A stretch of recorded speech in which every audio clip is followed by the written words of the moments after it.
You are listening to the Hammersy Brothers e-commerce podcast. Like what you hear and want to take the shortcut on your e-commerce growth?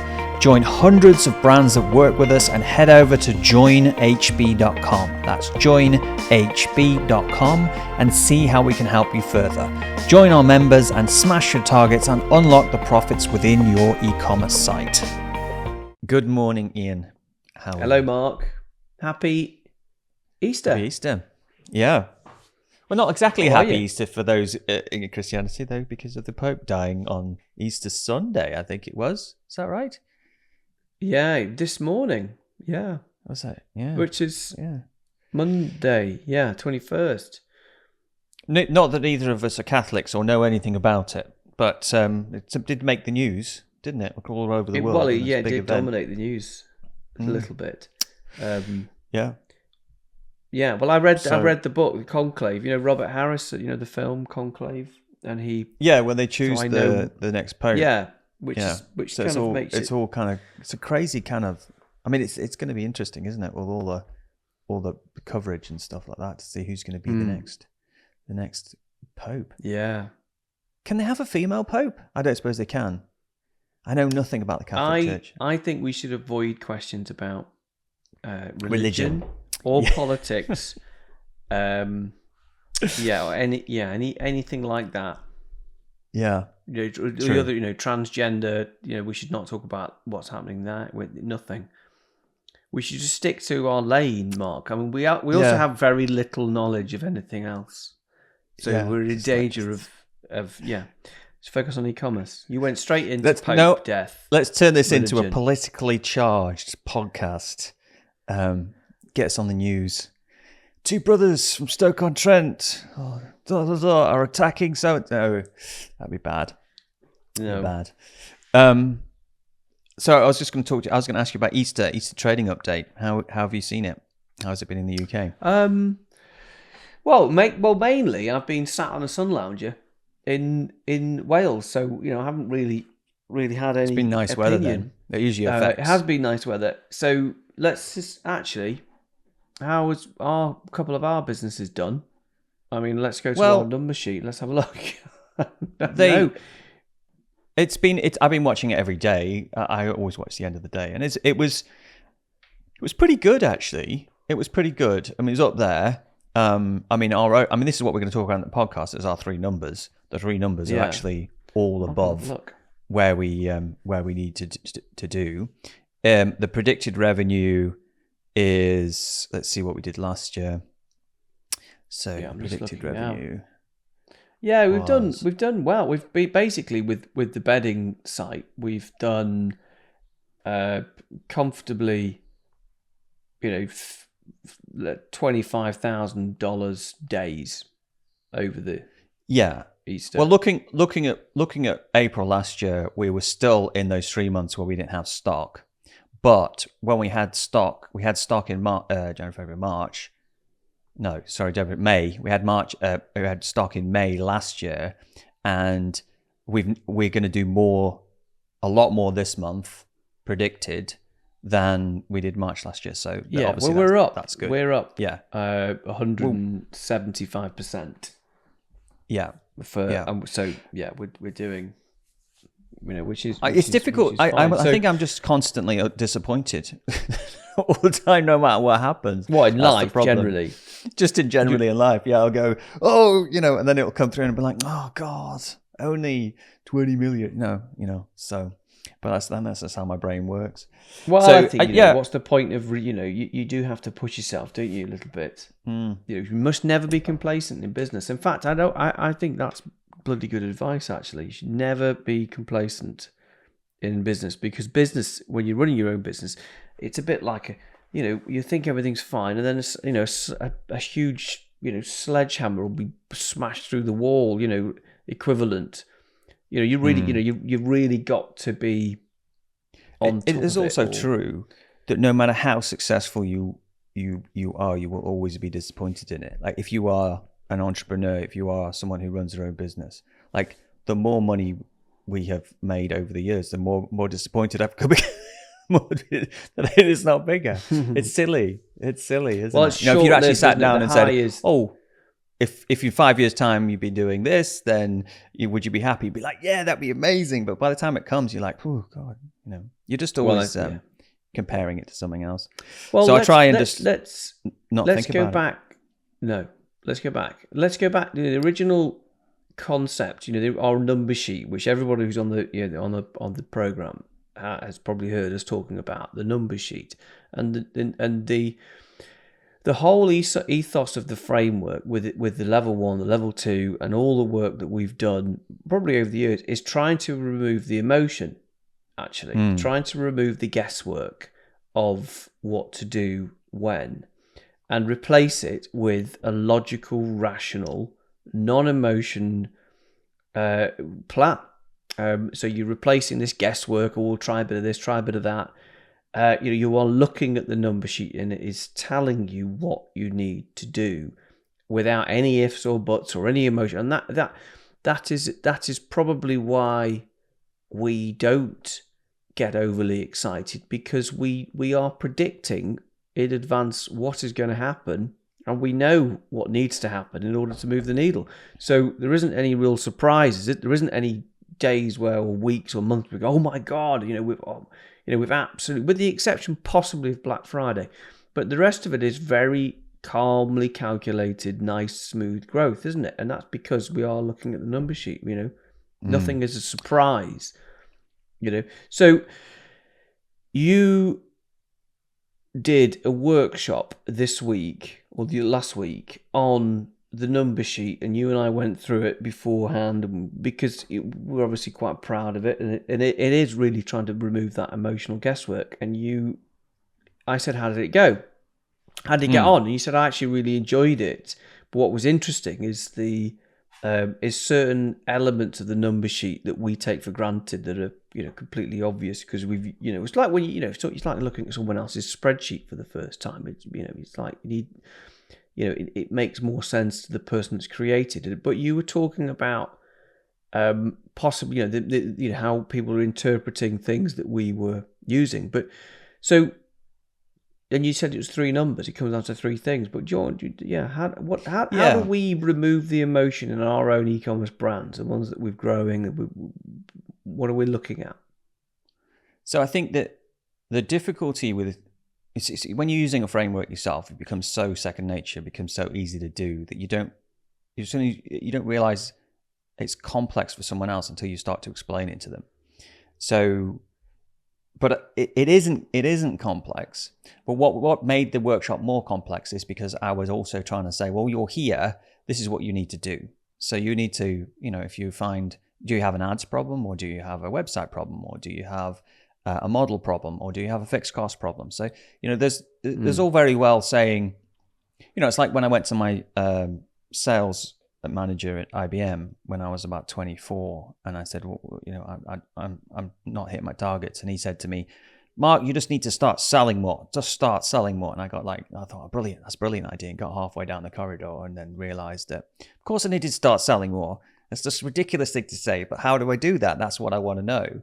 And so I think in the workshop, I was also trying to say, well, my numbers aren't right. What do I do to fix it? But I think in this podcast, if I can just get the people to understand the 3 main numbers, I think they'll be way ahead of most e-commerce sites of actually understanding. Because I was saying to my wife over the weekend that she was talking about dance choreography, and she says, I probably wouldn't be a good dance choreographer. And I says, well, when it's bad, when someone's dancing badly. And that's if you can tell when someone's dancing badly, you can then go and find out how to improve that thing.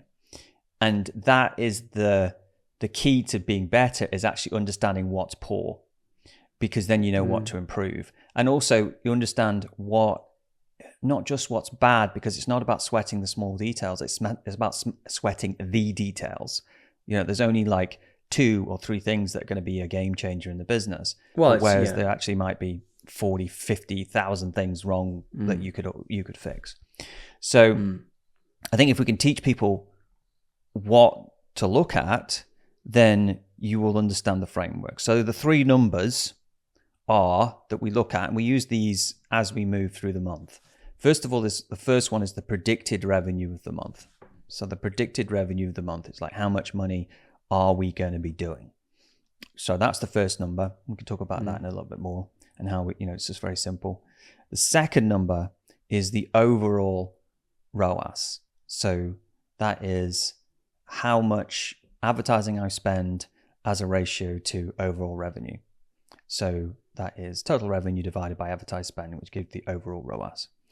And then the third number is the new customer ROAS. So if I take all the advertised spend and just divide it into the revenue from new customers, what kind of ratio does that give me? Now, obviously, it's very simplified. Some of the marketing spend might be attracting existing customers, and I think it does a lot of the time. But at least if you have that number, you get a good idea of how much new customers are costing you. So which one should we dig into first?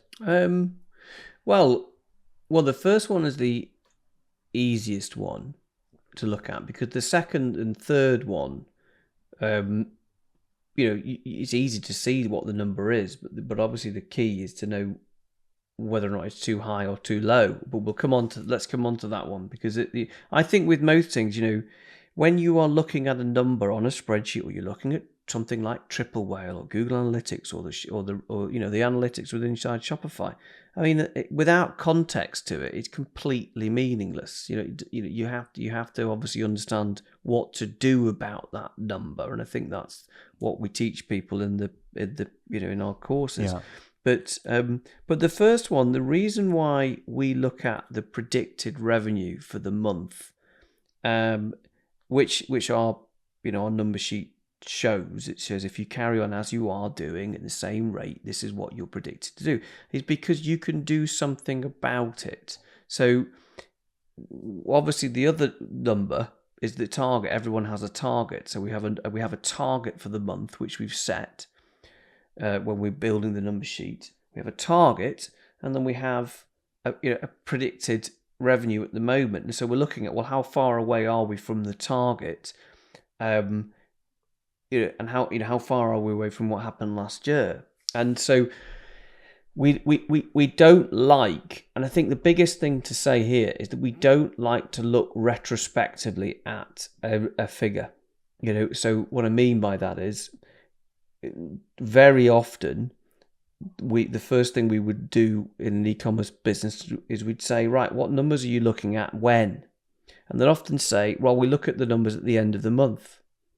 So the first week of the month, we look at the last month's performance. And the problem with that is it is completely, it's too late. You can't influence it. So if your revenue was $300,000 for the month, and your target was $400,000, it's gone. The horse has bolted, which is for horse racing, it's already set off. You can't influence it. It's already happened. It's finished. Your ad spend is spent. You can't adjust anything.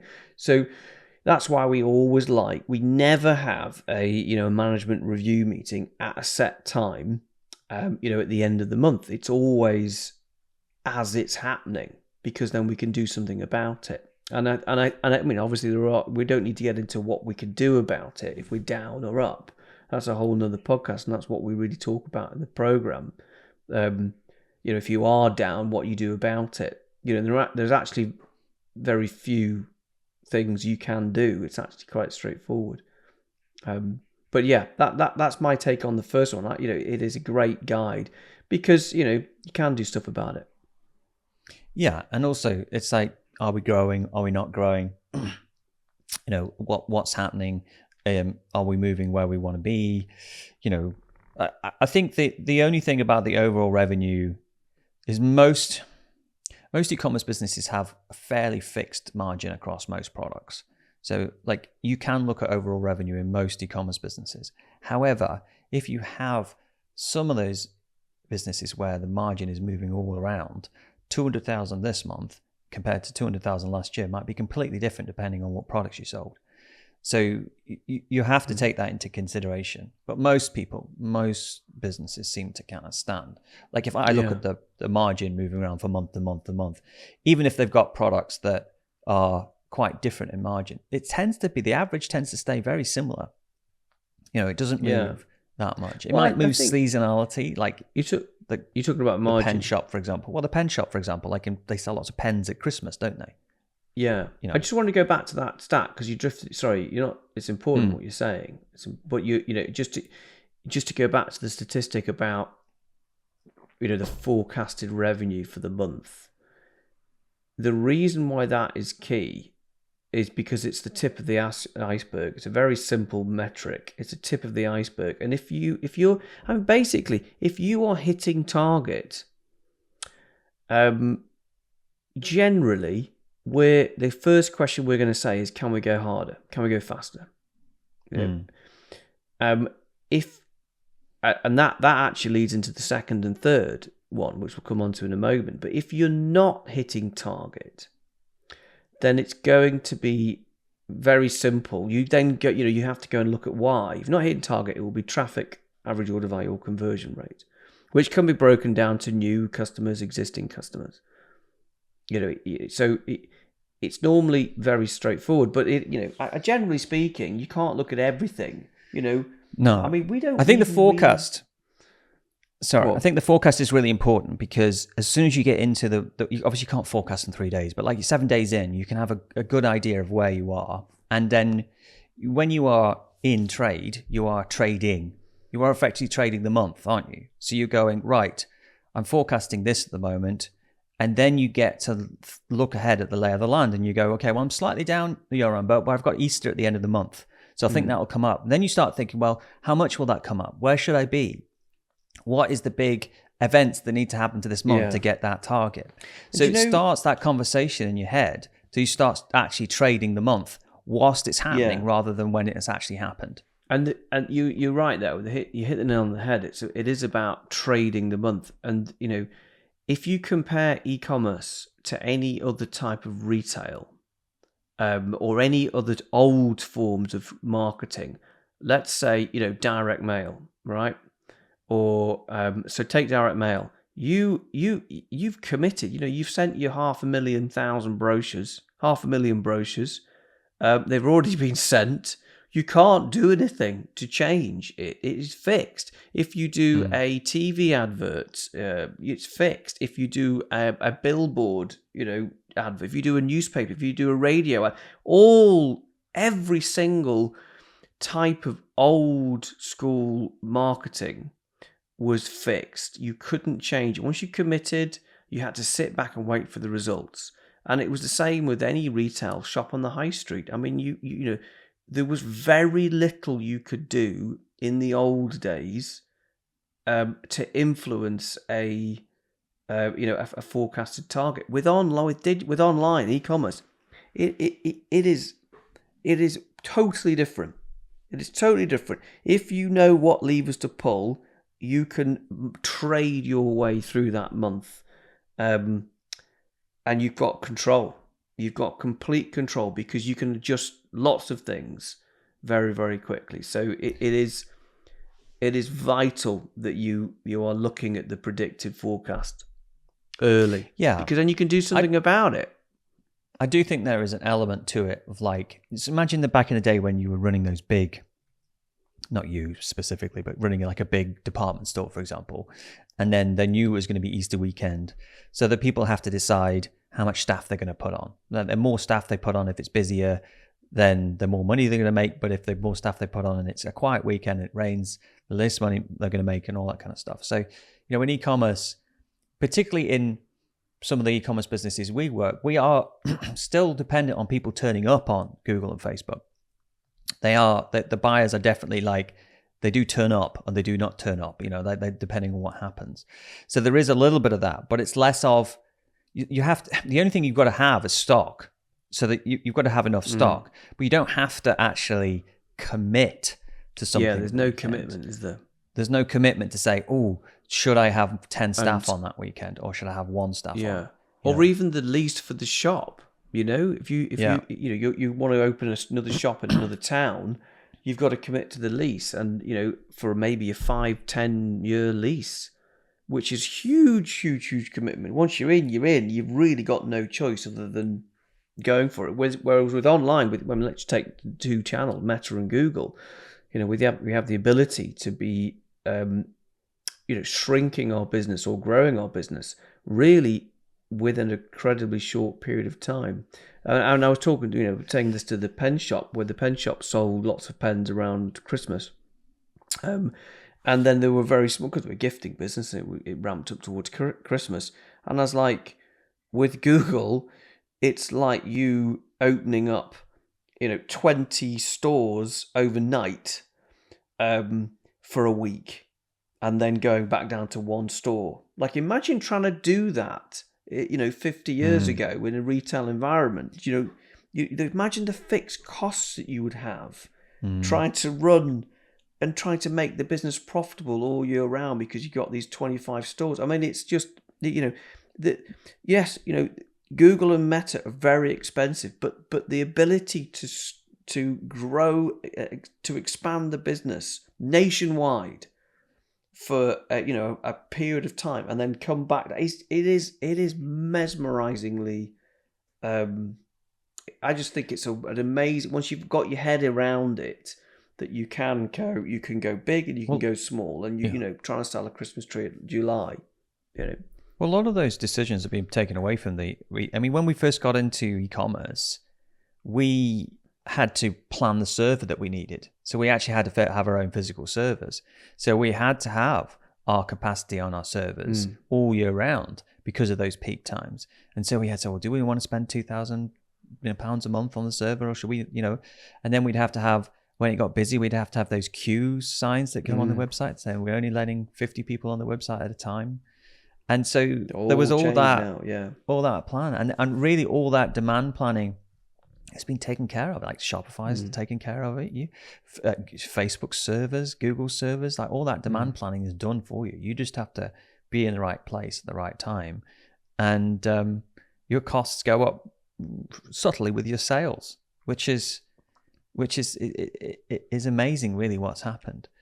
So I think that it is about trading. It's about being in the right place at the right time and doing the right decisions as you can, rather than waiting till afterwards.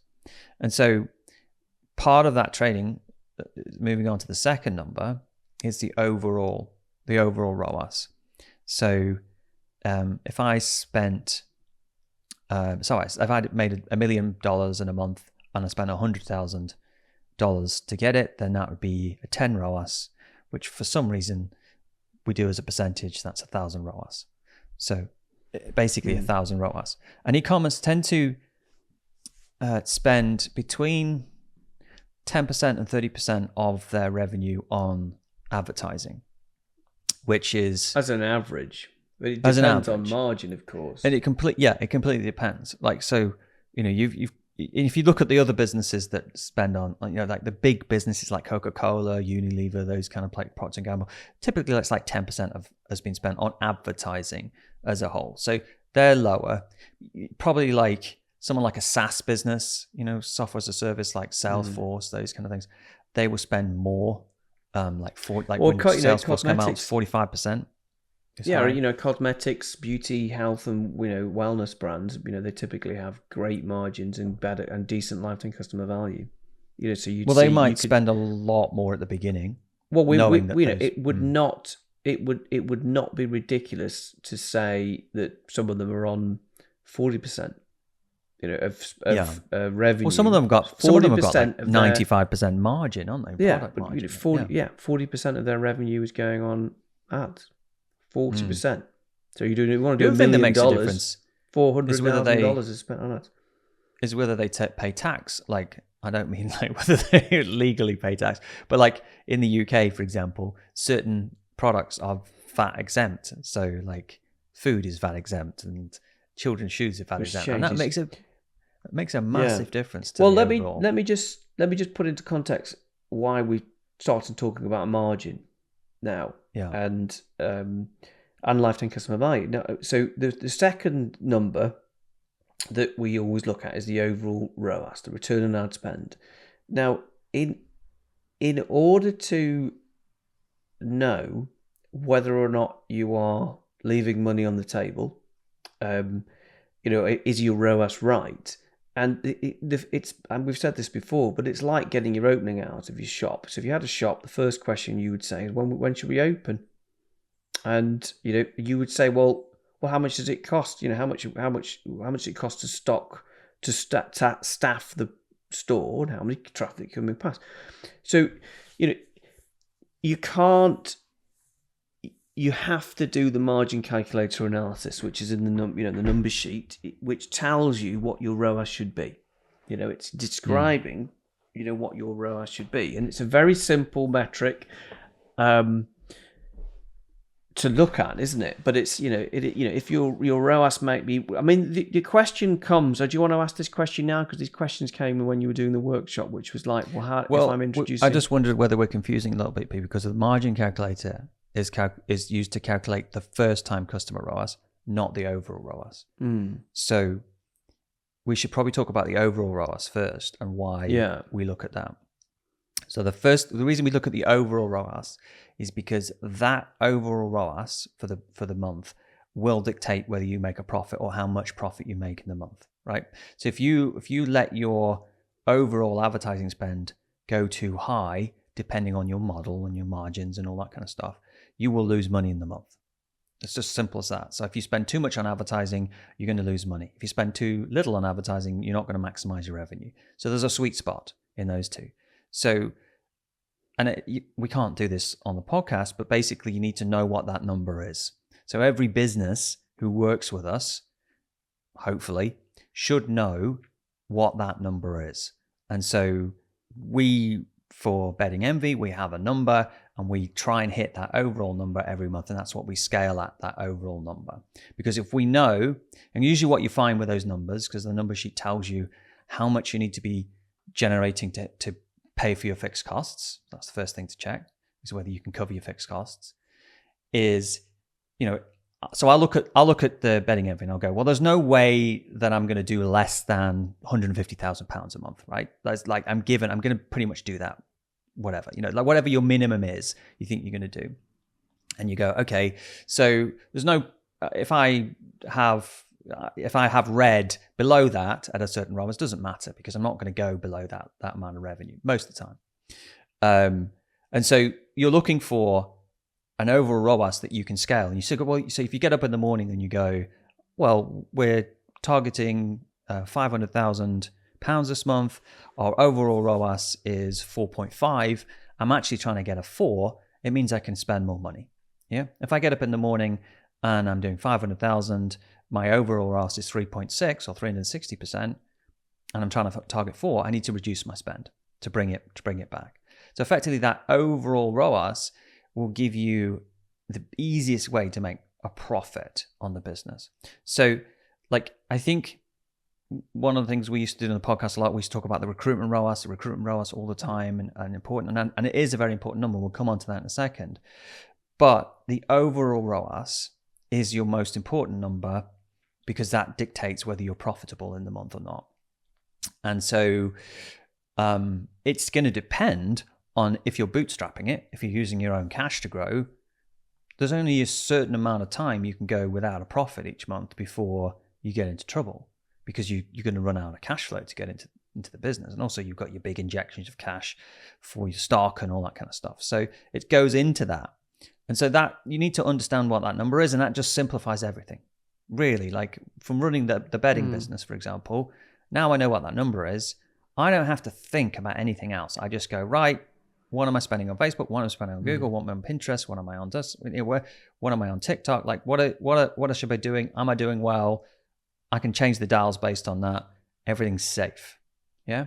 It becomes interesting when you've got a big discrepancy between the new customer ROAS and the overall ROAS. I think that's quite interesting.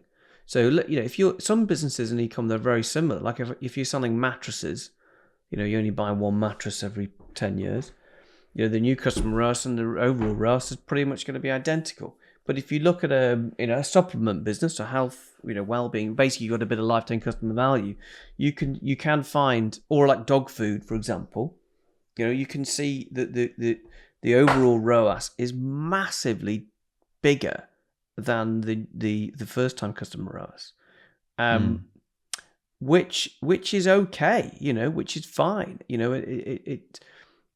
It's a really useful stat to look at because it does simplify, existing, lifetime customer value, new, existing, it's a very simple metric. And I think generally I like it because I can very quickly look at any e-commerce business, look at their margin, look at their lifetime customer value, and then say, right, you should be running the business at this ROAS. You should be at a 300 ROAS overall. You should be at 1,000 ROAS overall.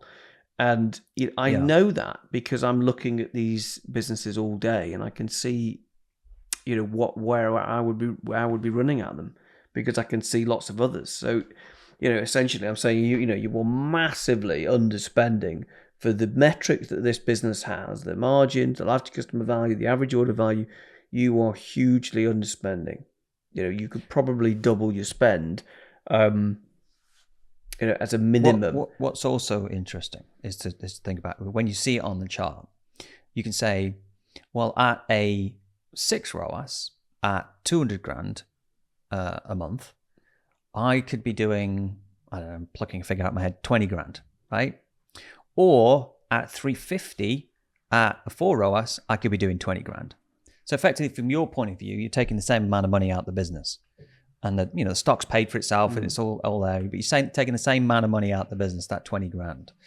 But at that 450 ROAS, you are getting maybe 2,000 customers in a month compared to 1,000 customers at 6. And so if you've got a business where more customers mean more future orders, the profit velocity at that lower ROAS is way, way higher. So you're getting the same amount of money out of the business, taking the same profit out of the business every month, but your business is growing like a snowball at twice as fast. And so that's what you've got to understand is the power of what you're doing, because otherwise you can say, well, I'm taking some profit out of the business is going well. And it's like, well, your business could be tripling the speed it's going to grow in the next few years. And you could be having the same amount of profit taken out of the business if you just tweaked some of these things. And that's really powerful to see as well, because it's certainly not visible to somebody who's running just, day in, day out in a business, just sitting there shipping out product and thinking, well, I'm finger in the wind, it feels right. And I think I think you're absolutely right, because I think people can get the overall ROAS from loads of places, lots of tools give them their overall ROAS, but it is completely meaningless, isn't it? Without that profit velocity, without the modeling sheet, this will ever run the business at this ROAS. This is how much profit I'm going to make, and this is how fast I can grow. If I run it at this, I'm going too hard. I'm going to run out of money, and it's that sweet spot. But that's. So you need to understand what it is. And then once you understand what it is, then the reason why Mark and I look at the second metric, which is what is the overall ROAS, is how close are we to that target? So that's basically what we're saying, is if we are running the business at an overall ROAS of 350 and we see that the current ROAS for the month is 550, guess what? We've got more runway. We're going to push harder. We're going to spend as much as we can until we bring it down to our 350 model. We don't look and go, oh, great, our ROAS is really high, brilliant, well done, pat on the back, which is what a lot of agencies do. A lot of marketing agencies will go, oh my God, we've got a great ROAS. We've got a ROAS of 10, thinking, bloody hell, you just lost huge amounts of growth. So you want to hit it. You want to consistently hit it and ride the market as it changes, as Easter weekend comes out, as the sun comes out, as the sun goes in and the rain comes back, and as all sorts of natural events, market forces change. Your goal is to run as close to your target ROAS as you possibly can, all the time throughout the whole year. As demand goes up, there's times you take advantage. Running a little hot, like for example, like it's running at like the bedding site's running a little hot after Easter weekend. It might not lead into it. I think it will correct itself, and also before before Easter, I was running a little low. You've got to understand where things are going. Yeah. Okay, so we got those first two ticket figures. What's the forecast revenue for the month? What's the overall ROAS? Super simple. Once in those, it's simple, very simple. Once you know them, you've got to work them out. And by the way, if you want to get hold of the numbers workshop that did, it's on our website. It's part of the level 1, level 2 program. You get access to that. So if anyone listening to those programs, you've got access to it. HammersleyBrothers.com with 2 M's, in case you can't spell it in. Because in Australia, the Hammersley range has only got 1 M. Otherwise, it's going to go. Sure, it'll come up. So the third number is what you alluded to earlier, which was when you do the margin calculator sheet, you could put in all your costs, all your margins, all that kind of stuff, and you work out how much you can pay for a customer, right? So you work out how much you can pay for a customer, and if you put all your advertising spend against what you're getting for new customers, that's your new customer ROAS, your new customer CAC, cost of acquisition. And the reason we look at that number is even though the overall ROAS is giving us whether we're going to be profitable for that month, there's still a point where if you overpay for a new customer, you're never going to get that money back from that customer.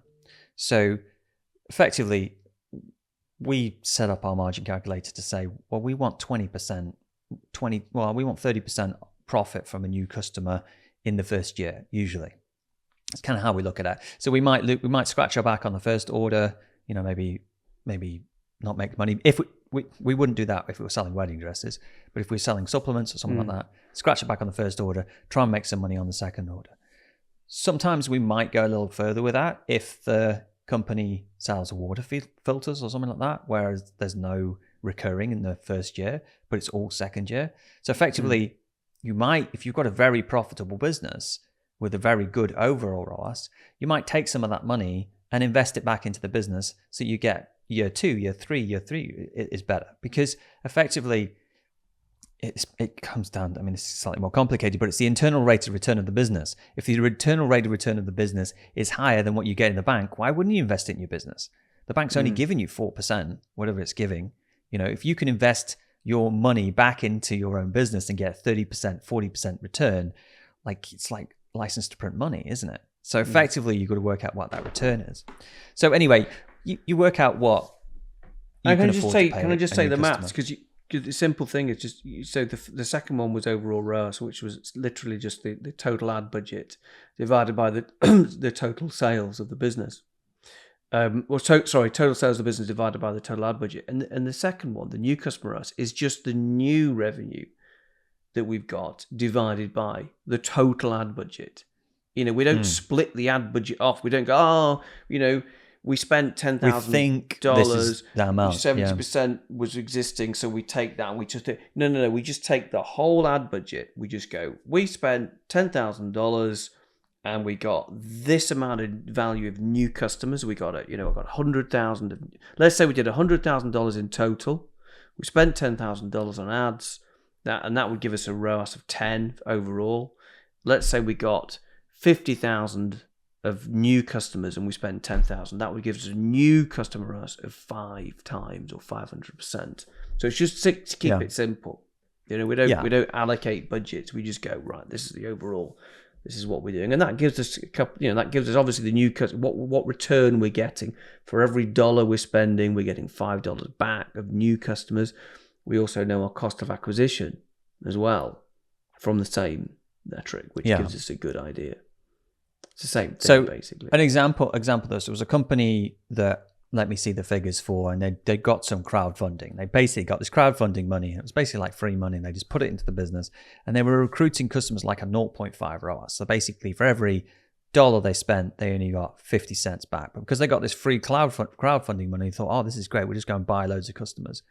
But if you look at their margin calculator sheet, it was going to take them about 20 years to get the money out of those customers. So what effectively did it created a fake business. So they got lots of customers, but they were never going to get that money back from those customers. So this is an extreme case, but you can fake your way to success and feel like you're It's the classic thing we say, being a busy fool. You can be a busy fool. You can be taking on loads of customers at a level that is not sustainable for the future.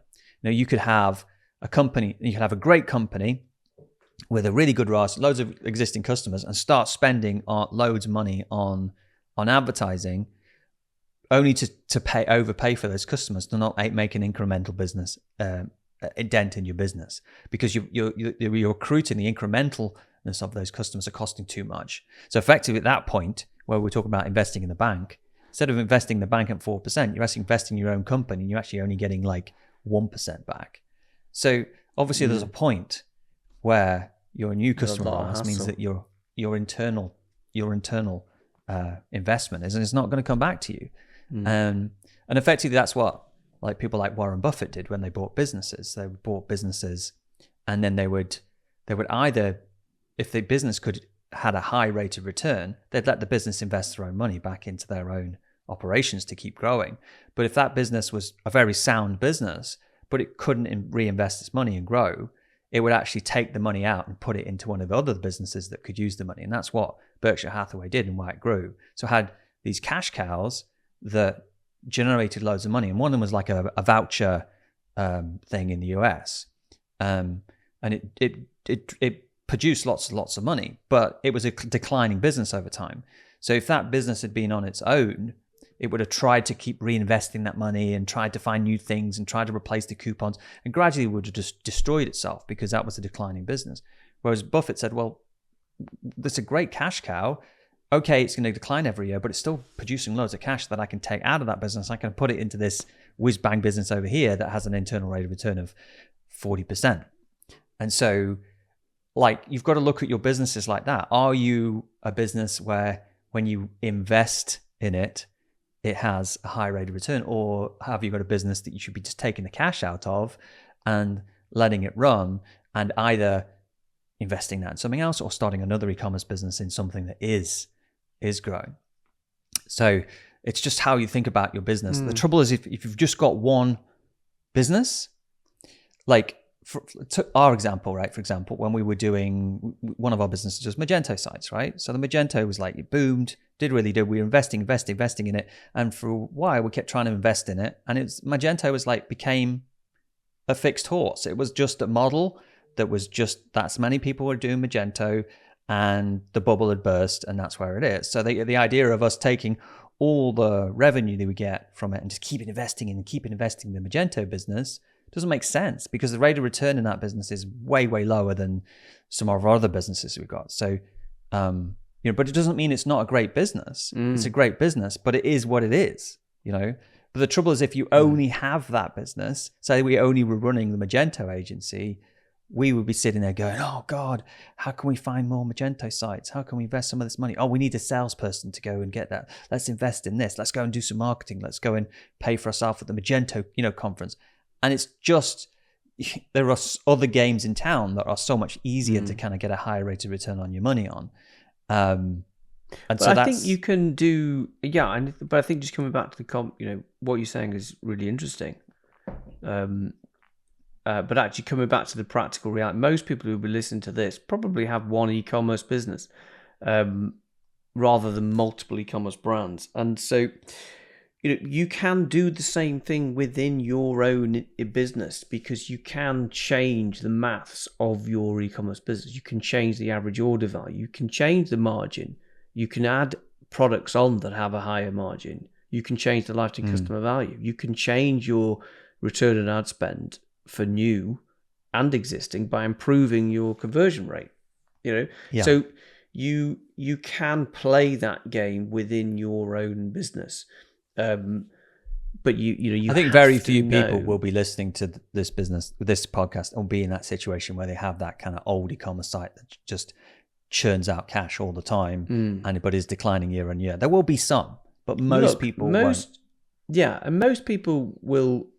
If you think about the overall metric, really, that these three things give us is a profit. A profit velocity. Profit velocity. How much profit we're making, and how much we will make. Yeah, Yeah, and and that is ultimately, if you want to make profit, you have to understand how much you should be paying for your marketing, and that's the going back to the original thing about the flex of how quickly you can change it. It is no longer fixed. It isn't, which is why some businesses grow rapidly in e-commerce. They're rapidly growing. 0 to 20 million in a year, and they're doing that because they've understood the maths of how close to the bone they can go with their overall ROAS. Here's the thing that's interesting. I think the ones growing fast now do understand, whereas before, during COVID, and maybe even before COVID, when they were in that e-commerce bubble, a lot of people were growing for the sake of growth. There was lots of VC money coming into any types of e-commerce model, and I think the internal rate of return was very low, but nobody really knew it. They were just going, "Oh, so-and-so's just sold an e-commerce company for this. It'll work. It'll work itself out." And I think that free money in e-commerce is gone. So yes, the money that's going into e-commerce now is much more mature, and savvy. Most of the time, I'd say that's seen a few. Well, I 100% agree, and I think that's and I think because for a long time in our careers, e-commerce was, or online shopping, e-commerce was just the new sexy thing to invest in, and it was just a buzzword. And I think a lot of people were throwing money at it without really understanding what was going on. They just thought, well, this is great. This is a new shiny sexy thing. And obviously since COVID, that money. You're absolutely right. It's a very good point. A lot of them were sold on revenue multiples, and so they weren't earnings multiples. They were sold on revenue multiples, and therefore, it didn't really matter how profitable you were. So it was a race to revenue, and so that money came in was kind of like the silly money that was buying the businesses fueled the silly money coming into the bottom to build those businesses to sell to the silly money, and eventually the silly money disappeared because it was low interest rates and free money coming into everything, which distorted the market. And so, but I mean, we've never played that game. We've always bootstrapped everything we've done. So we've learned how to do it because we had to. We didn't really, I mean, I've some people who run businesses similar to mine have sold them and got VC model, but I just feel like it's having another boss, isn't it?